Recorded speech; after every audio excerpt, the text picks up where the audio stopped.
The first night, he stood out at the edge of my property by the mailbox and didn't move for the better part of an hour.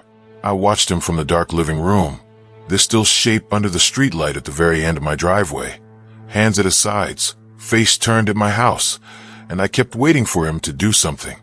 Light a cigarette, check a phone. Anything a normal person does while they wait. He didn't. He just stood on the line where my yard met the street, exactly on it, like a man who'd been told that was as far as he was allowed, and then somewhere past midnight he was gone. I'm Russell, 42. I do maintenance for the school district outside Tacoma, and I just bought a little place with a real yard. First time in my life, after a lot of years in apartments. The man lived 4 houses down, a gray house with the blinds always shut, and I want to be clear that I never did a single thing to him, never spoke to him, never wronged him, never so much as borrowed a tool. The thing is, with this kind of man, I don't think that matters. I don't think it was ever about anything I did. I think he just picked a house, the way you'd pick a parking spot, and mine was open. I told myself the first night was nothing, a guy out for air. But the next morning, before work, I found the cigarette ends. 3 of them, ground out in the grass right at the property line by the mailbox, in the exact spot he'd stood. So it hadn't been an hour of nothing. He'd been smoking, slow, patient, and I'd just not been able to see the cherry from inside. He'd stood at the border of my yard and worked through 3 cigarettes watching my windows, and that was night 1. Then it started moving. That's the only way I know how to say it. Each night, he came a little farther in. I wouldn't always catch him standing there, but every morning I'd find a new spot, marked by the butts, a little pile of them, and the pile was never in the same place twice. The second batch was off the mailbox and onto the grass proper, a few feet in. Then under the big maple in the middle of the yard, where you'd have to actually be trespassing to stand. Then closer, by the hose bib on the side of the house. He was pacing it off, a few feet a night, like a man easing into cold water, getting his body used to being that much nearer to the walls I slept behind. I tried the normal person move once. I walked down to the gray house in the daylight when it felt safe, and I knocked because I figured I'd just ask him straight, neighbor to neighbor, what he was doing in my yard at night. Nobody came to the door, but the blinds in the front window moved, just barely, the slats tipping, and I stood on a stranger's porch being looked at through a gap by a man who would not open his own door, and I understood that talking was never going to be on the table, and that all I'd done by knocking was show him I'd noticed. Walking back up the street, I felt more watched than I ever had, like I'd reached through the bars at something, and it had calmly noted my hand. I called the police around the time the butts reached the maple. They were polite. A man standing in a yard, even smoking in a yard, with no threat made and nothing stolen and nobody touched, is not a thing they can do much with, you know.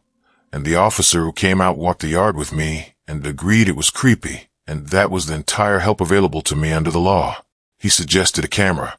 So I bought a camera, and that turned out to be the worst thing I could have done, because now I had to watch.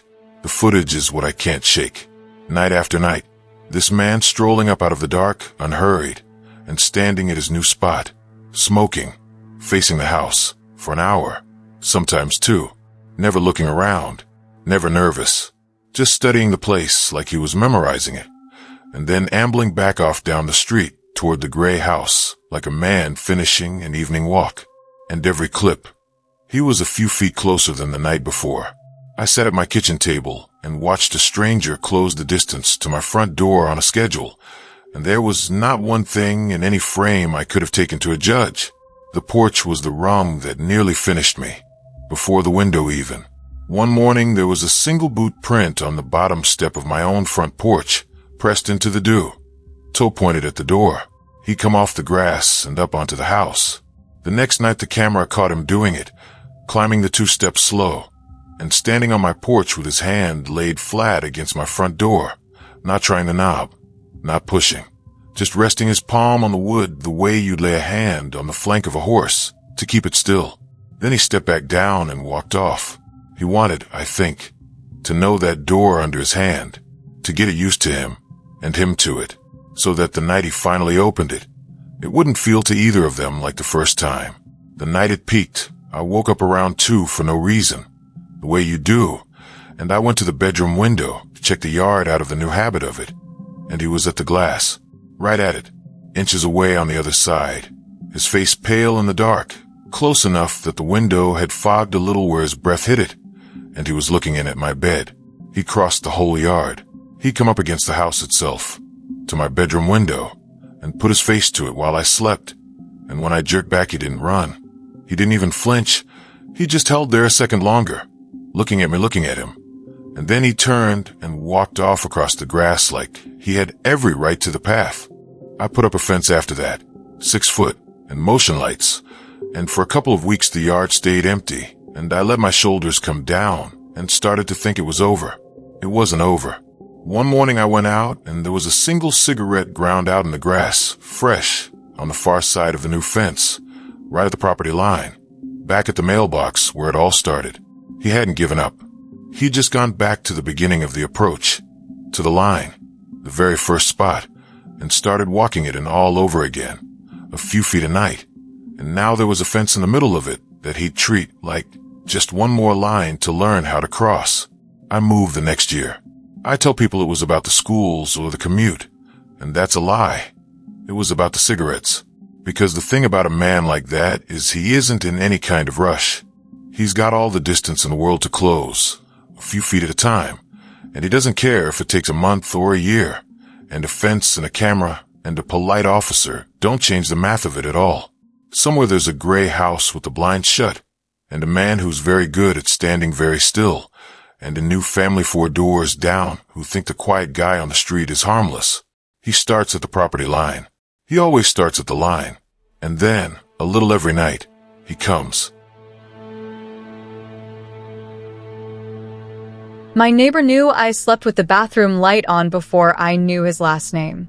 He mentioned it to me by the mailboxes one morning, friendly, just making conversation, said something about how I must not like the dark, and I laughed and agreed before the cold even hit me, before I thought, wait, how would you know that? There is exactly one window that light shows through, and it faces nothing but his side of the building.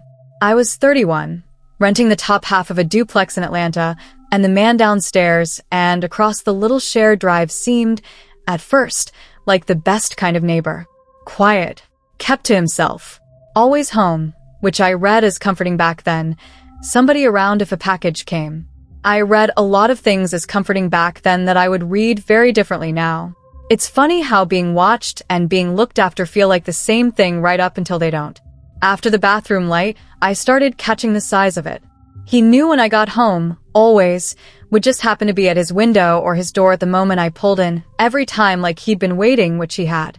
He knew when I'd had a hard day, he said once, because I always order in on the bad ones, and the only way to know that was to be watching which nights a delivery car came and how I walked from it. He knew my shows. He knew, honestly, my whole rhythm, the shape of my evenings, and he'd let these little pieces of it slip in a neighborly way that was designed, I think, to make me feel known, to make me feel close to him. It did the opposite, and somewhere in him, I think he couldn't tell the difference between the two. The one that made me sick came at the mailboxes too. I'd had a bad breakup that spring, and one night, alone, I'd done the whole thing, the whine and the crying on the kitchen floor, the kind of falling apart you only let yourself do, because you are absolutely certain you are unseen. A few days later he told me, gently, by the mailboxes, that he hoped I was feeling better lately, that he'd hate to see me down. I had told no one. I had fallen apart for an audience of nobody, on my own kitchen floor, behind the blinds I thought were enough, and he had watched the whole thing, and then offered me his sympathy for it like a kind man at the mailboxes. That was the night I understood there was no private version of my life anymore. There was only the part he'd already seen, and the part he hadn't gotten to yet. I figured out the angle on a Sunday. I was standing at my living room window, and I looked across at his, the one that always had the blinds down to exactly the same height, a few inches up from the sill, and I realized that gap lined up perfectly with my place.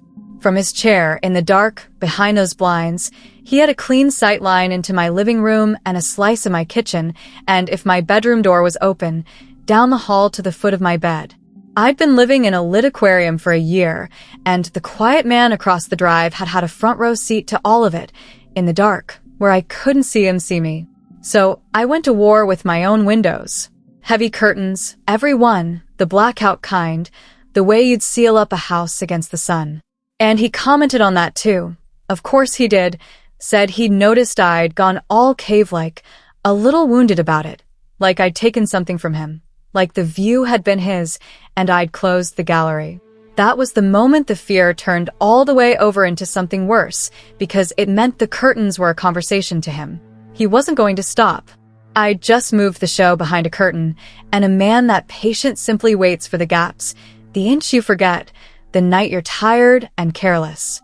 I tried once to flip it around, to catch him at it. I sat in my dark living room 3 nights, running with the curtain open an inch and my own lights off, watching his window the way he watched mine, and for 2 nights there was nothing but the dim line of his blinds. The 3rd night his light clicked off and the blinds went up, and there he was, sitting in the dark at his chair. A pale face turned across the drive at my place, and the second my curtain twitched, he didn't startle, didn't drop out of sight. He lifted one hand in a small, easy wave, kind of pleased, like I'd finally come to the glass to say hello, like the 2 of us had been doing this together all along, and I'd just now decided to join in. What I found is the thing I wish I hadn't. His unit had a back window I could see from the top of the outside stairs, and one evening his light was on, and his blinds for once weren't quite set, and I saw the chair. A kitchen chair, pulled up to the front window, facing my place, with a worn dent in the cushion from a lot of hours. There were binoculars on the sill beside it, and a notebook. I could not read it from there, and I did not need to because I already knew, the way your body knows before your mind agrees, that the notebook was me. My comings, my goings, my lights, my bad day deliveries, logged in a careful hand by a man who'd turned my ordinary life into a project he worked at every single night from a chair worn soft by the doing of it. That chair had more than me in it, and I'm sure of it because of how worn it was, down to the foam. Years of sitting, and I'd only lived across from him for one. There'd been a tenant before me in my unit, a woman, and one before her. I think about them more than I should. This quiet little line of women lit up in that one window, one after another, for a man who never had to do anything but pull his chair to the glass and wait for the next one to move in. He didn't pick me. That's the part that took the floor out from under me. He picked the window. I was just whoever happened to be living behind it for a while. I reported it, and I learned what everyone learns, which is that a man sitting in his own home looking out his own window has done, in the eyes of the law, almost nothing, even with a chair and binoculars and a notebook, until the day he does the thing you actually need protecting from, and by then it's not a watching story anymore. I moved that summer, broke the lease, ate the cost, gone. And there's a new tenant in my old top-floor unit now, somebody whose lights I think about more than I'd like to admit, who has no idea that the quiet man across the drive already knows whether she likes the dark. I keep every blind down now, everywhere I've lived since, all the way to the sill, all the time. I get dressed in the closet, in the dark, like that's a normal thing a person does, because some part of me decided a while ago that every window anywhere has a chair behind it, and a worn cushion, and a notebook with my name getting longer. He never touched me. I want that understood. He just saw a year of me, all of it, the private, unguarded year. You only live because you believe no one is watching, and he kept it, and he is somewhere right now being the nicest quiet neighbor a new tenant ever had. By the time he finally came through my back door, I'd had 3 years of people telling me I was overreacting. 3 years of he's just an odd guy. Of police reports that went in a drawer. Of a restraining order I could have papered a wall with, and all of it ended the same night anyway, with that man standing in my kitchen in the dark. Come as you like, because paper was never going to be the thing that kept him on his side of the fence. I'll call myself Beckett. I'm an electrician, and when I moved onto that street I had a normal life, and the man next door took a dislike to me that I never understood and never earned, and from a distance you'd have called it a feud. It wasn't a feud. A feud has 2 sides. This was one man deciding I was the thing his life was going to be about, and me spending 3 years learning that there's no version of being reasonable that fixes that. It started small, the way they always tell you it starts small, like that's a comfort. Staring, complaints to the city, dozens, about my truck, my dog, my lights. He'd be at his window whenever I came out, just watching, and he'd be in his yard at the fence line whenever I was in mine. not saying much, just there. I documented it because a cop early on told me to document it. Build a file. And I built a hell of a file. And a file is a thing you hand to people so they can tell you there's nothing they can do yet. It wasn't only at the fence either. He started turning up where I was. I'd catch his car a few back from mine on the way to a job. He followed me into the mire one evening and stood 2 aisles over, not shopping, not even holding anything, just pacing me. And when I stopped, he stopped. And when I left, he left.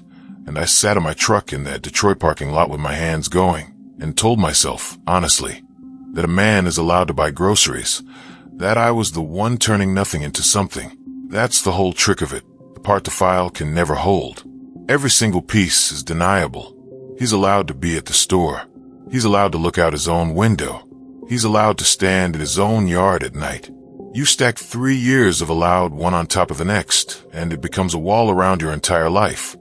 And not one brick in it is a crime. Then it came onto my property. Tools moved in my own garage. My truck keyed down to the metal, both sides. My dog out one morning. The gate latched, and I will never be sure about that one, and I think about it a lot. He'd be in my yard at night. I'd see him from the window, and by the time I got outside, he'd be back over the fence, unhurried, like a man stepping back into his own kitchen. The distance between us kept shrinking, and every single rung of it was, on its own, too small for anyone official to climb down off their chair for. The night I knew it had come inside, nothing was stolen. That's the detail nobody gets. I came home, and the house was just slightly wrong. A chair turned, a drawer not flush, and then I found that a box of photos was out, old printed ones, and somebody had been through them, and a few were gone. Not the TV, not my tools, not anything you could put $1 on. Photos of me. My computer had been opened and wiped, every file clean. He hadn't come in to take things. He'd come in to be in my space, to handle the private pieces of me, to let me know that the inside of my house was as available to him as the yard, and to take a few pictures of my own life home with him like souvenirs. That's when I got the restraining order, and I want to tell you it changed something. And it didn't change a thing. He stopped showing his face for a couple of weeks, the way they do. And then the signs came back, a little nearer each time, and I learned the hard lesson everyone who's held one of those papers learns, which is that a restraining order is a promise the law makes about what it'll do after. And there's no during in it at all. Nothing that stands between you and a man who has decided that tonight is the night. Nothing but a door. In those couple of quiet weeks, I found the small things he left to tell me he hadn't gone anywhere. A cigarette stubbed out on my back step. My garbage cans dragged to the wrong side of the drive. The gate I'd zip-tied shut, cut clean and left hanging open. Not one of them broke the order in a way I could prove. Every single one a thing the wind or a stranger or my own bad memory could have done, and all of them together a steady patient note that said the paper changed nothing, that he was still right there at the edge of the light, and that the only thing actually different now was that he'd learned exactly how little stood between us. I'd stopped sleeping right months before the end. I kept a flashlight and my phone and a pair of boots by the bed like a man waiting on a fire, and I'd lie there learning the sounds of my own house, so I'd know the one that didn't belong. The night it came, I knew before I was even all the way awake. A pane of glass in the back door tapped out and set down soft on the mat instead of dropped, careful, quiet. A man who'd had 3 years to picture exactly how he'd do it. He came through the back door on a Tuesday, late. The cheap lock I'd kept meaning to upgrade, and I woke to him already inside, already in the kitchen. This shape I'd watched from 100 windows, now standing in my house in the dark, calm, like he'd finally arrived somewhere he'd been walking toward for 3 years. I don't tell the next part in detail. I got hurt and I got lucky, in that order. And the only reason I'm the one telling it is that I'd started sleeping near a door I could get out of, because 3 years teaches you to plan your own house like a fire escape. He went to prison. People say that like it's the end, like the door swung shut on it. I've stood behind enough doors now to know exactly what a door is worth against a man who's already decided where he's going to be. I moved a long way after that, and I don't have neighbors anymore, not really. I have distance, acres of it, the only fence that ever actually held, because the staring and the file and the paper and the lock, None of it ever bought me 1 inch of safety. The only thing that ever worked was being somewhere he wasn't. And the thing I know now that I didn't know 3 years in is that there's always another one of him. On somebody's quiet street, at somebody's fence line, just getting started. And the neighbors are already telling that person they're overreacting.